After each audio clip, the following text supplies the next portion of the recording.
Good morning friends, দেখো একদম সকাল থেকে স্নান টান করে ভিডিওটা শুরু করছি। আর এটা কেন করছি তোমাদেরকে দেখিয়ে দিই। এই যে প্যান্ডেল হয়েছে বাড়িতে, একটা অনুষ্ঠান আছে, আর এই অনুষ্ঠানটা না পুরোটাই আমার জন্য। তার জন্য বেশ ভালো লাগছিল যে হ্যাঁ, আমার জন্য কিছু একটা হচ্ছে শ্বশুর বাড়িতে। তারপরে হচ্ছে দেখো সবাই মিলে বেলুন ফুলিয়েছে, আর আমার ননদ অনেক করেছে, মানে এই পুচকু ননদটা আর কি। ও কিন্তু উচ্চ মাধ্যমিক দিয়েছে, ওর আবার 7 তারিখে রেজাল্ট।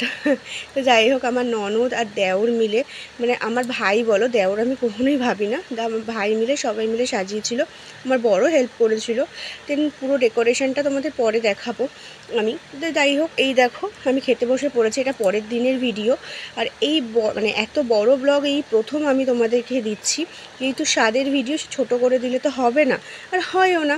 আর দেখো এখানে সবাই আশীর্বাদ করছে, সবাই মানে প্রথমে আমার শাশুড়ি, জেঠি শাশুড়ি, এনারাই আশীর্বাদ করছে, তারপরে আদার্স সবাই আশীর্বাদ করবে। তো দেখো শাশুড়ি আমাকে এই সবগুলোই থেকে একটু একটু করে খাইয়ে দিচ্ছে, আর বলছে তো যা ভালো লাগে সবটা খাবি, আর একটু ছোটো ছোটো মুখটা হাঁ করে খাস, বেশি বড় বড় হাঁ করিস না, তাহলে তোর আমার বাচ্চারও নাকি হাঁ বড় হবে। আমি ঠিক জানি না এই নিয়মটা, মানে আমি শুনিনি, হয়তো এটা হতেও পারে। আর দেখো আমি একটু কথা বলতে গিয়ে হাঁপিয়ে যাচ্ছি, কারণ যা বুঝতেই তো পারছো আমার শরীরটাও তো খুব একটা ভালো নেই।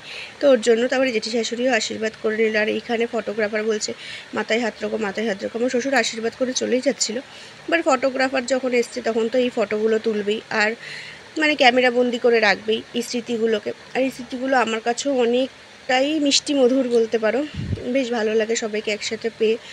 তো যাই হোক, বড় বৌদি এটা আমার মানে বড় যা বলতে পারো, তো দিদিই বলি আমি, বড় দিদি। তো উনিও আমাকে আশীর্বাদ করে নিল। তারপরে আমার পিসিমণি, আমার বাড়ি থেকে মা আর পিসিমণিই গেছিলো, সেইভাবে বাড়ির লোক কেউ যায়নি। আমি সবাইকেই বলেছিলাম, বাট অনেকেই আসেনি। তো ঠিক আছে, যার ভালো লেগেছে সে এসছে, যার ভালো লাগেনি সে আসেনি।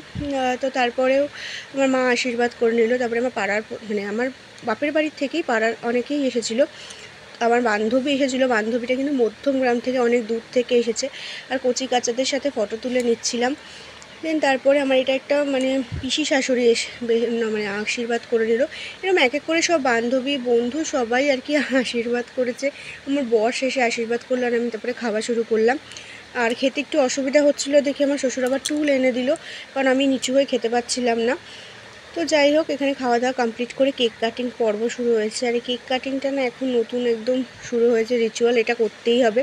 তো সবাই মিলে একটু হাসাহাসি করছিল আমাকে নিয়ে।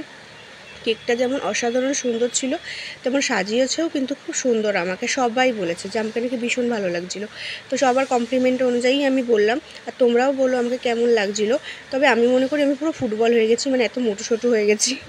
তো আমাকে রোগা হতে হবে, আমি এতটাও মোটা ছিলাম না। তো যাই হোক, আশা করি পরে আমি ঠিকই রোগা হয়ে যাব। তারপরে বরের সাথে ফটোশ্যুট করে নিলাম, সবাই বললো হবু বাবাকে নাকি বসতে হয়। তারপর কেক কাটিংটা হয়ে যাবার পরে সবাই বলল একটু খাইয়ে দিতে আমাকে, তাই আমি ওকে খাইয়ে দিলাম, আর ও আমাকে খাইয়ে দিল। তারপরে সবাইকে আস্তে আস্তে কেকটা ডিস্ট্রিবিউট করা হয়েছিল। আর এখানে সবাই ছিল দেখে আমার বেশ ভালো লাগছিলো। আমি না সবাইকে নিয়ে অনুষ্ঠান করতে খুব ভালোবাসি, মানে সবাই থাকবে একসাথে। আর এই দেখো সাজানোটা কেমন হয়েছে বলো। আর এটা তো আমার ননদ তুলে দিচ্ছে, আর আমাকে কেমন লাগছে জানো তো একদমই ভুলো না। তো টাটা, বাই বাই।